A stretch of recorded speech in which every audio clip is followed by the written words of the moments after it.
So, ganito, para makagawa ng isang wugel, kailangan nyo ng tali. Usually, ang ginagamit talaga sa paggawa ng wugel is paracord. Pero wala tayong paracord, kaya ang gagamitin natin ngayon ay lubid. Pwede rin sa sintas, pero hindi siya advisable kasi masyado siya malambot. Gaya nito. Yan, sintas siya, pero masyado siya malambot. Isang ganito mo lang, magana kagad. Diba? Tsaka mahirap siya isuot. Konting galaw lang. Diba? Mawala. Kaya sa Google, kailangan po is matigas. Matigas na tali. So, ganito. Pili lang kayo dyan kung alin dyan sa dalawa. Ano lang. Baba nyo na yung isa. Yan. Tapos gawa lang kayo ng parang baril na sign sa inyong kamay. Bang bang. Yan. Tapos, paslant nyo. Patong nyo, paslant. Yan. Tapos mag-iwan kayo dito ng at least 1 inch na sobra. Yan. Para sa ating lakyan. Mamaya. Tapos itong thumb nyo, i-hold nyo. Para hindi mawala yung 1 inch niya. Kasi magkakaroon tayo ng hilahan. Yan, baka mamaya, mawala si tak natin. Mawala ng 1 inch. Diba? Pwede nyo nang gamitin itong dalawa. Yan, para pang hold. Yan. Pwede yan. Yan. So yan, paslan. Tapos, lagay nyo sa likod. Yan, sa likod na. Tapos, ibalik nyo ulit sa harap. Pero, gagawa na kayo ng pa-cross. Alternate naman siya doon sa ginawa nyo kanina. Yan, gawa na kayo ng cross. Adjust nyo na yung sikip. Hindi masyadong maluwag, hindi na masyadong masikip. Para eksakto pag sinuot natin sa ating neckerchief. At the same time, para hindi siya madaling malaglag at hindi rin siya mahirap isuot. No? Yan. Adjust nyo na yan. Yan, nakagawa na kayo ng X. Nasa likod yung ating tali. Ngayon, ibabalik natin siya sa ibabaw. Yan. Ganito. Bali ganito magiging itsura niya. Tapos, hawakan nyo ng thumb nyo. Tapos nakikita nyo itong line na to. Papasok natin dyan. Hawakan nyo yung dulo. Yung dulo. Dulo. Pasok natin dito. Yan. Ilalim. Tapos hila. Yan. So, dapat ganyan magiging itsura. Yan. Kung hindi nyo nasundan, pwede nyo ulitin yung video hanggang sa makuha ninyo. Pero kung ganito ang itsura, proceed na tayo sa susunod na step. Yung 1 inch, huwag nyo kakalimutan. Yung lock. Yan. I-lock nyo yan dito. Secure nyo yan. Yan. Proceed na tayo sa susunod. Yan. Ganyan ang itsura. Ngayon, ikot nyo yung kamay nyo. Whoop! Ganyan. Ikot nyo. Makikita nyo, may dalawang tali dito. Itong nasa taas, itong nasa baba. Nasa taas, ilalagyan natin sa baba. Kasi itong nasa baba, ilalagyan natin sa taas. So, bali mangyari, pagpapalitin natin sila ng pwesto. No? Pagdidikitin natin, yan. Hawakan nyo. Hawakan nyo silang dalawa. Kasi ito, ilalagyan natin sa taas. Sa taas. Itong nasa lagyan natin sa baba. Yan. Bali, makakagawa tayo dyan ng isang bilog. O isang butas. Yan, nagawa tayo ng butas. Diba? Yan, pagawa na tayong butas. Tapos kunin yung dulo dito. Yan, yung dulo. Pasok lang natin. Pasok lang natin dun sa butas na nagawa. Yan. Wala sa ilalim. Paitaas. Yawn. So, wali dapat ganyan na itsura, guys, ha. Ganyan ang itsura dapat. Ganyan ang itsura ng inyong Google ngayon. Kung hindi ganyan, ulitin nyo na lang video. Pag ganito, proceed na tayo sa susunod na step. Yan, adjust nyo yung sikip, ha. Baka mamaya, sobrang luwag na. So, may makikita kayo dito na another bilog, butas. Yan, papasok natin. Wala dito sa ilalim. Palabas. Hila. So, yan. Ito nyo na. Yan. So, tapos na tayo sa medyo mahirap na part, no? Dito na tayo sa madali. Kasi, tuloy-tuloy nito eh. Ang gagawin na lang natin, isusundan natin kung saan tayo nag-umpisa. Dito tayo nag-umpisa, di ba, sa may lock. Yan. Susundan nyo lang yan, yung linya na yan. Sundan nyo lang yan, sundan nyo lang yan, paikot. Sundan nyo lang yan, sundan nyo lang yan. Hanggang sa makover nyo lahat. Hanggang sa maging doble. Maging dalawa yung linya natin. Diba, ang dali na lang. Susundan nyo na lang. Para mabuo na natin ang ating Google. No? So, kapag medyo may luwag or medyo may skip, adjust nyo na. Kasi mahirap na i-adjust yan mamaya. So, yan. Sundan na natin. Kunin nyo yung dulo. Sundan na nyo na yung, yung ginawa nyo kanina. Ulitin nyo lang. Dodoblin na natin. Yan. Ito pinasok. Hila. Yan. Adjust nyo ha. Yan. Adjust natin. Yan. Sundan lang natin itong linya. Sundan nyo lang yan. Dito pinasok. Pasok din natin doon. So, bali, ang mangyayari dito is labas-pasok na lang yan. Pasok, tas hila. Pasok, hila. Yan.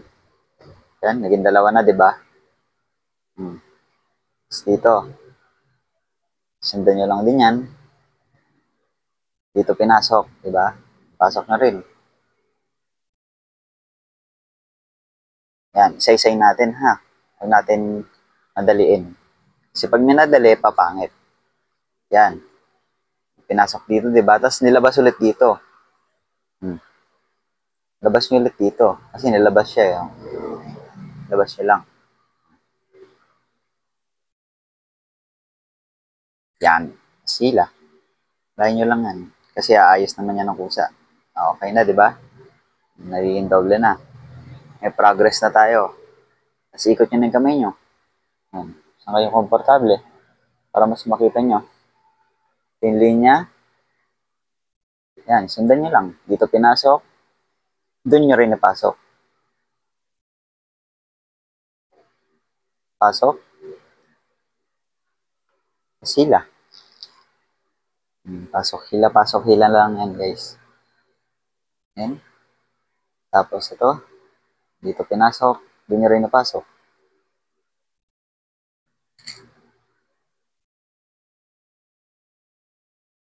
Hila. Yan. Yan. Ayusin nyo lang yung lubid para maganda yung ating pugel.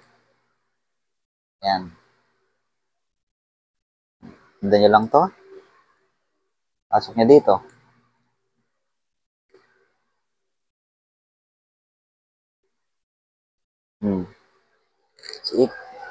Ikot nyo.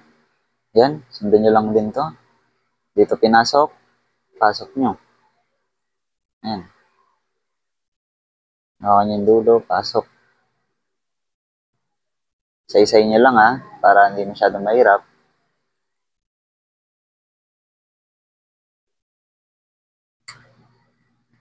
Hila. Ayusin din yung tali ha. Tapos, nilabas ulit dito. Ilabas nyo lang ulit dun. Kasi yun yung nakalagay eh. Yun yung ginawa nyo nung una. Kaya susundan na natin. Huwag yung gagawing saliwa. Kasi hindi na magiging hugel yan.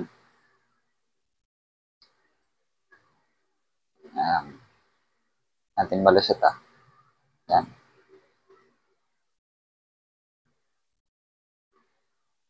Yan. Kunin nyo. Hila. Yan. Diba? Naging dalawa na siya. Tapos sundan nyo lang ulit ang linya. Dito pinasok. Pasok na lang din. O. Naging dalawa na siya. Dito pinasok. Isa-isa lang ulit. Isa. So kapag malapit naman na kayo, pwede nyo nang tanggalin sa daliri nyo yan. Para mas madali. Yan. Dito pinasok. Dito ulit. Dito lalabas. Yan. Diba? Dito lalabas. Dito pinasok. Dito lalabas. Pwede nyo isa-isahin. Pwede nyo rin idiretso na. Yan. Adjust nyo na yan, guys. Yan. Medyo malapit na tayo. Yan. Tapos dito. Dito pinasok. Pasok na ulit dyan.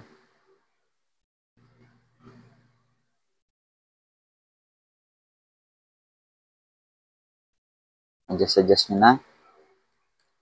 Kapag medyo maluwag, yan. Adjust nyo lang. And ayan. Diba? Nagawa na tayo ng hugel. Ang gagawin na lang natin ngayon is ilalak natin.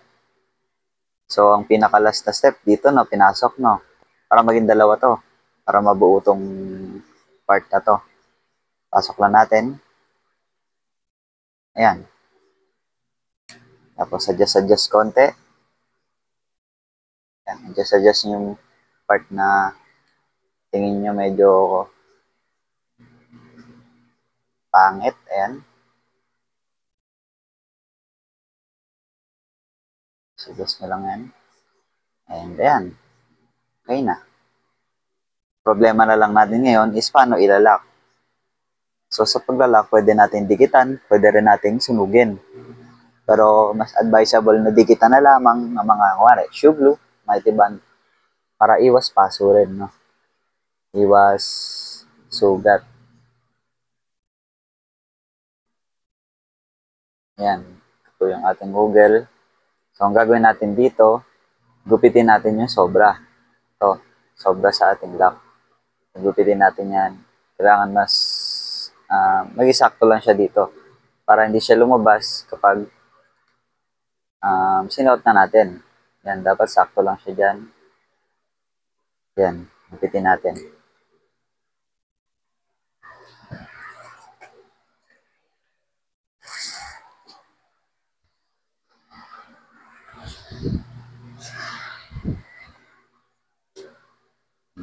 Gugupitin lang natin to. Yan. 1, 2, 3. Yan. Putol na. Diba? Putol na natin, guys. Na magkasing ano na lang siya. Yan.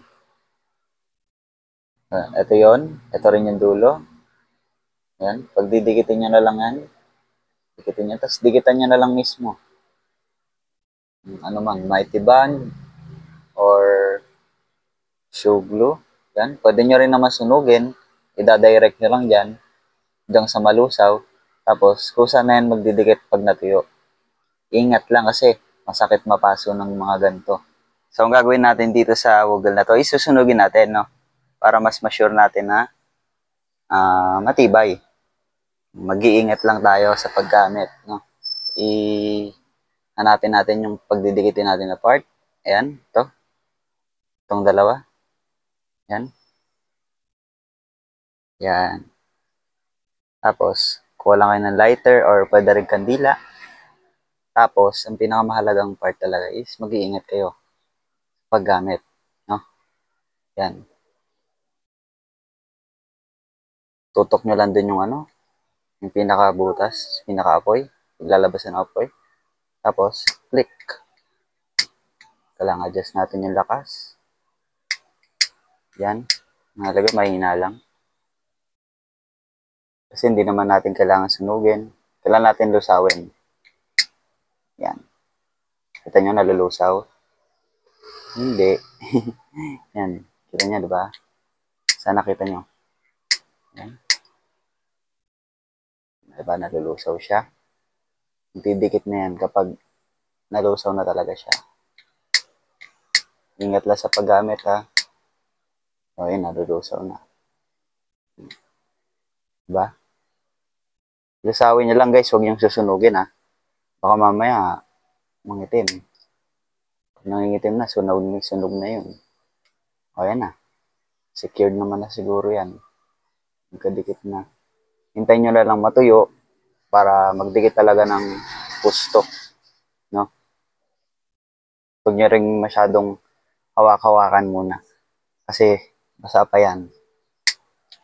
Yung mga niyan, tunaw yan. So, patuyuin nyo na lang. Palamigin nyo. Tapos, ready to go na yan. Palamigin muna natin. So, yan, palamig na natin, guys. Ito ang kinalabasan ng ating wugel. Diba? Ang ganda. Yan. Medyo malogin ang gawa natin, pero okay lang yan. No? So, kapag ganyan maluwag, pwede nyo naman dagdagan yan. Kahit 3 layer or 4 na layer. Kasi may gumagawa naman nun. Pero ang wugel talaga is 2 lang. Yan. Adjust mo na lang para medyo umayos, medyo gumanda. So, yan. Google natin. Yan.